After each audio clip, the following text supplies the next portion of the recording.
Welcome back to Jockey's Ridge.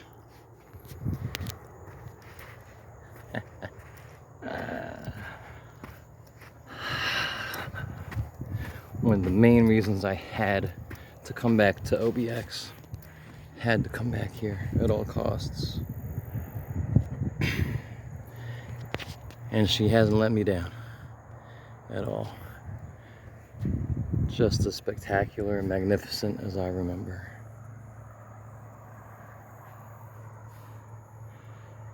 That's now Kitty Hawk Heights. You can see the top of Kitty Hawk Heights way back there. The Atlantic way back there in the distance.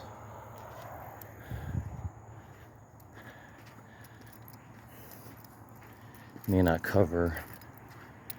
upload all of the videos I've shot up here. I mean, each of them are pretty short, but I've shot a little handful of them by now. And this is kind of the last little nook of it that I haven't really explored. It's the southern end. Wait a minute, yeah, southern end. Just fantastic. Just fantastic. It's like we're in inner Southern California here or something. Do have to be careful. There are few people out way up the top of the ridge there, you see. I'm shocked at how few people actually want to come up here until sunset. Is it sunny and hot? Yeah. It's beautiful. The highway is right there if you need a Gatorade or a frozen lemonade or some ice cream. It's right there. I'm sorry. You know what? I'm not sorry. I'm not. So much beauty that people shortchange themselves and skip out on. You know, that this is a family place. The Outer Banks, generally speaking. You know, so most folks come up here for the sunset and the kite show and the hang gliders, overlooking the highway with their kids after dinner sometime. I get it.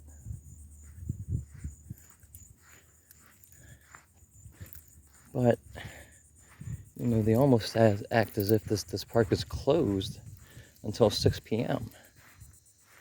That there's nothing worth seeing back here until then. Well, you know, light changes. Sunsets are nice. But this is also amazing. Amazing. Amazing. Anybody want to count how many times I've said that in these videos? Please don't do it. Please don't. These sand dunes are unlike anything else on this half of the continent. That's pretty special. I think that's reason to see them. And more than... And this right here is, you know, almost 30 feet. This is a little bump out here. These are huge dunes. A little bit of scrub. Some of it, there are kind of some trails through on the other side, near the parking. So it's nice. You can actually walk through it a little bit, although, you know, if it's there's no trail and no clear path, I wouldn't, because that's Tick City, baby. Tick effing City. Look at this guy. Look at that. It qualifies as a hill, you know. It's just beautiful. I've spent a good bit of time on the lower Outer Banks, or, you know, getting halfway to Hatteras. So when you get halfway down to Hatteras, even, what's the first beach? Coquina Beach, and then you have Pea Island. Both of those are great, and both of those have really high sand dunes like these right here. I mean, these you don't even find anywhere in Maryland, Virginia, or Delaware. You only see them here in North Carolina. The only place on the East Coast you see dunes like this. It's outstanding. It's outstanding. And my part of the beach, in fact, I'm doing a short roughing session just tonight. I'm camping at Oregon Inlet, which is pretty laden with burrs and bugs and stuff. but it's also extremely beautiful. So hopefully I'll remember to shoot a video from there. And I've made a lot of videos since I've been down here, of course. I did transfer some files and clear up some space, but this is pretty much it, because the other ones are the ones most people want to see. Sunset, the top of the ridge, and I kind of covered the northern end of the park already. Oh, I got sweat in my eyes so bad, and it just won't stop stinging. And yeah, I was making fun about, you know, people complaining that it's hot. I'm not complaining that it's hot. I don't know how that much sweat just got in my eye, but it lasted for like 20 seconds. Anyways, it is gorgeous, stellar, desolate, especially when no one wants to come back here till 6 p.m. Look at this. I always tell people, you know, the park itself isn't super huge. I have to look up, you know, what it is in terms of acres or miles. But I'll tell you what, it's big enough when you get to the middle of it. Or just, you know, any interior part, away from the highway, away from the park, and then away from the sound. You can utterly just spin yourself around, have no reference at all, and forget that you are on the East Coast of America. That is so special. That is so special.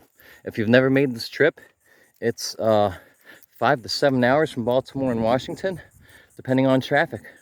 You know, that's a bit of a hike. But it is absolutely worth it. For this park alone, it is worth it. If you've never seen this, if you've never been here, and you live anywhere on the East Coast, you owe it to yourself to come down to North Carolina. You know, get some good beach time in at the Outer Banks. But come get a load of this. Come get yourself a scoop of this.